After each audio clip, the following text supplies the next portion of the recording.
నీకు అసలు ముచ్చట తెలియదమ్మా. ఏమైంది బిడ్డ? పెడతారా నా పేరు మీద? నా పేరు మీద అద్దెకరం రాయి. ఏం మాట్లాడుతున్నావు బిడ్డ? అవతల మీ తమ్ముళ్ళు ఉండరు, పెళ్లి కావాల్సిన వాళ్ళు, మీ అక్క ఉండదు, నీ తులాలు పెట్టేది కాక నీకు అద్దెకర రాతనా? నాకున్న 70 ఎకరాలకు. ఆహా, అక్కున్నది అని మాట్లాడతానవా అమ్మ? అక్క ఏం చేసిందో తెలుసా నీకు? ఏం చేసింది అమ్మా? అది ఒకనాడు రైకి అడిగింది కాదు, చీర అడిగింది కాదు, రూపాయి అడిగింది కాదు, ఎట్లొచ్చింది అట్లా పోతుంది. ఒక్కనాడు 1 రూపాయి అడగదు. మీ నాయన అడగదు, నన్ను అడగదు. అదే మంచిదట మా అక్క.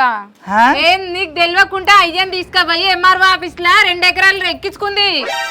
ఏం మాట్లాడుతున్నావు? నేను చెప్పేది అబద్ధం అయితే పిలువు అక్కను.